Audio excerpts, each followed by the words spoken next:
बिस्मिल्लाहिर्रहमानिर्रहीम। अस्सलाम वालेकुम नाज़रीन। पेंशन हजरात अक्सर सवाल करते हैं, पूछते हैं कि हमारी पेंशन कब डबल होगी, यानी पेंशन कब रिस्टोर होगी।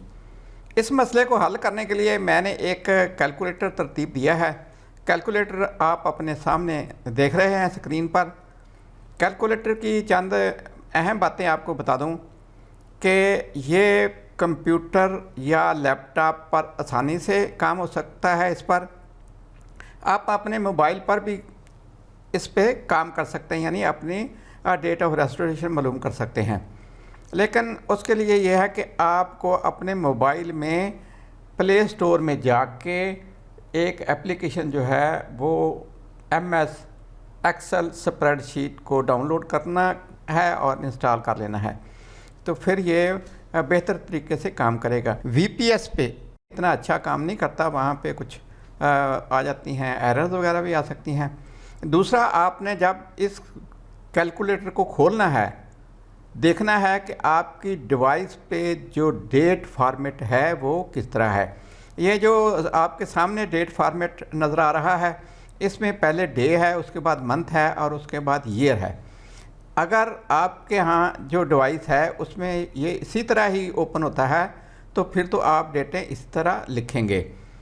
अगर ये डेटें या डेट फॉर्मेट वहाँ पे चेंज है, यानी पहले आ जाता है मंथ और उसके बाद डे और उसके बाद ईयर, तो फिर आप उसी तरतीब में डाटा उसमें फीड करेंगे, अदरवाइज एरर आ जाएगी। दूसरा नाज़रीन, आप इसके ज़रिए ये भी गेस कर सकते हैं, अंदाज़ा कर सकते हैं कि बहाली के बाद आपकी पेंशन कितनी बनेगी।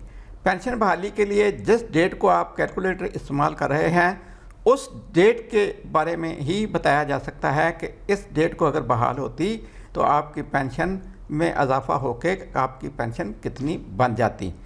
जिस डेट को आपकी पेंशन बहाल होना है उसके करीब करीब देखेंगे तो इंशाल्लाह जो रिज़ल्ट आएगा वो तकरीबन सही होगा, दुरुस्त होगा।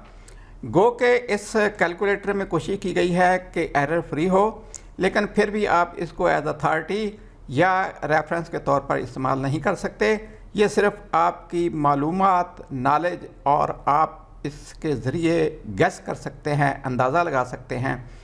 पेंशन बहाली तारीख़ मालूम करने के लिए आपको सिर्फ डेट ऑफ बर्थ चाहिए है और डेट ऑफ रिटायरमेंट। ये दोनों कॉलम या सेल आप कह लें फिल करेंगे और इंटर दबाएंगे तो रिज़ल्ट आपके सामने आ जाएगा। अभी हम ये इसमें डेट चेंज करके देखते हैं कि ये फॉर्मेट जो है इसकी बजाय हम महीना जो है वो पहले ले आते हैं और जो डेट है बाद में, फिर देखते हैं रिज़ल्ट क्या आता है। 1/30/1965। देखें जी, ये जैसे ही फॉर्मेट चेंज हुआ तो इसने डेट को कबूल नहीं किया, इसको डेट को इसने पढ़ा ही नहीं, लिहाजा ये वैल्यू जो हैं ये दुरुस्त नहीं आई। नादरीन, अब हम जो डेट ऑफ बर्थ है इसको जो सही डेट फॉर्मेट है कि पहले आप डेट लिखेंगे उसके बाद मंथ, उसमें लिख के देखते हैं। तो ये जनाब आपके सामने रिज़ल्ट आ गया है। इसका ख्याल रखना है आपने जब आप इसको इस्तेमाल करें। इसका लिंक मैं दे दूंगा इस वीडियो के डिस्क्रिप्शन में, और आप जानते ही होंगे कि डिस्क्रिप्शन जो है उसको ओपन करने के लिए जब आपकी वीडियो रन कर रही होती है उसके नीचे जो वीडियो का नाम लिखा होता है उस पर क्लिक करें तो वो पूरा डिस्क्रिप्शन आपके सामने आ जाता है। उसमें से आप इसका जो लिंक दिया गया है उसको आप क्लिक करेंगे तो ये कैलकुलेटर खुलकर आपके सामने आ जाएगा। इसमें हमने पुरानी डेटें लिखी हुई हैं, 1965 की डेट ऑफ बर्थ और डेट ऑफ रिटायरमेंट है 30/6/2005 की। इसमें जो एज रेट लगा था वो 24.646 था और इसी हवाले से जो डेट ऑफ रजिस्ट्रेशन है वो बनती है 30/6/2030। इस कैलकुलेटर का जो बकाया हिस्सा है वो भी हम देख लेते हैं कि डेट ऑफ रेस्टोरेशन के बाद है कम्यूटेशन पोर्शन के कितने % कम्यूटेशन हुई थी। 30/6/2005 तक वो था 40%। 30/11/2001 तक था 50% और 1/12/2001 से लेके 30/6/2005 तक था 40% और 1/7/2005 से टू डेट यानी जो अब हाल में भी चल रहा है वो है 35%। ये अलग बात है कि पंजाब में या सिंध में गालबन इसको 25% कर दिया गया है। नाजरीन, इस कैलकुलेटर में टोटल 4 सेल जो ग्रीन कलर में हैं उनमें आप अपना डाटा लिख सकते हैं या तब्दील कर सकते हैं। उसके अलावा बाकी सेल्स प्रोटेक्टेड हैं ताकि एक्सीडेंटली फार्मूला रिमूव ना हो जाए। तो इसमें पेंशन आप लिखेंगे जो आप पेंशन ड्रा कर रहे हैं, लेकिन उसमें से मेडिकल अलाउंस अलग कर लेंगे, यानी पेंशन और पेंशन इंक्रीज़ इस कॉलम में आप लिख देंगे।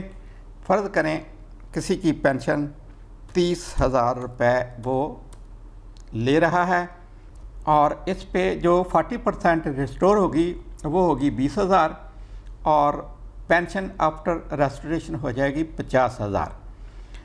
अब ये आपने इसमें मेडिकल अलाउंस जो अलग करके रखा था इसको आपने यहाँ पे दर्ज कर देना है ऐड मेडिकल अलाउंस वाले कॉलम में। वो फ़र्ज़ कर लें आपका है 6,000, तो ये टोटल पेंशन आफ्टर रेस्टोरेशन जो है वो बन जाएगी 56,000।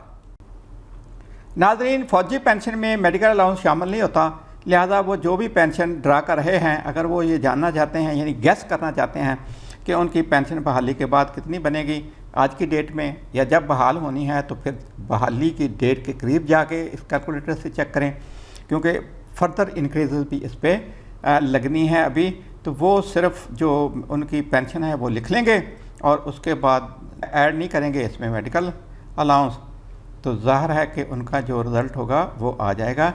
अगर हम इसको ख़त्म कर देते हैं ये जो मेडिकल अलाउंस है तो ये 46,154 है और 46,154 जो है वो रिज़ल्ट आ गया है।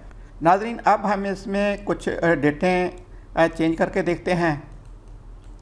डेट ऑफ बर्थ और डेट ऑफ रिटायरमेंट को, इसको हम जनाब कर लेते हैं डेट ऑफ रिटायरमेंट 30/6/2024 कर लें या 15/5/2024 कर लें। ये जनाब उम्र यहाँ पे आ जाती है 59 ईयर्स, लेकिन एज नेक्स्ट बर्थ है 60 और 60 साल पे आपको ज़बानी याद होगा कि ये जो रेट है वो है 12.3719 और ये डेट ऑफ रेस्टोरेशन जो है ये आ गई है 15/5/2036 यानी 12 साल के बाद ये होगी। लेकिन हर केस में आपको अपना अपना जो पेंशन है मेडिकल अलाउंस से निकाल के वो दर्ज करनी पड़ेगी और उसके बाद फिर मेडिकल अलाउंस भी उसमें जमा करना पड़ेगा, तो फिर इसका रिज़ल्ट आ जाएगा। तो जैसे मैंने बताया है कि डेट फॉर्मेट पे आपने खुसूसी नज़र रखनी है कि जिस फॉर्मेट में डेट आपकी डिवाइस में अपीयर हो रही है उसी में आप लिखेंगे, तो फिर रिज़ल्ट दुरुस्त आएगा। नाज़रीन, साथ ही इस वीडियो के डिस्क्रिप्शन में मैंने पेंशन कम्यूटेशन टेबल जो है उसका लिंक भी दे दिया है। आप चाहें तो वहाँ से वो ओपन करके इसको आप मैन्युअली भी चेक कर सकते हैं। उसका तरीकाकार यही है कि डेट ऑफ रिटायरमेंट में से डेट ऑफ बर्थ निकालनी है और एज रेट जो है वो आप देख लेंगे पेंशन कम्यूटेशन टेबल से और उसमें देख लेंगे कि इस पे कम्यूटेशन टेबल 1 जुलाई 1986 वाला लागू होता है या 1 दिसंबर 2001 वाला। उम्मीद है आज की वीडियो आपके लिए मुफीद साबित होगी। ज़रूर आप इससे इस्तेफ़ादा करेंगे। अगर इसमें कोई एरर आती है या आपकी सजेशन हो तो आप कमेंट बॉक्स में लिख सकते हैं ताकि इसको दुरुस्त किया जा सके या आपकी रिक्वायरमेंट के मुताबिक इसको बनाया जा सके। नेक तमन्नाओं के साथ अगली वीडियो तक अल्लाह हाफ़िज़। पाकिस्तान जिंदाबाद। अगर आपने ये चैनल पहले सब्सक्राइब नहीं किया तो चैनल सब्सक्राइब कर लें, वीडियो को लाइक और दोस्तों के साथ शेयर कर दें। शुक्रिया।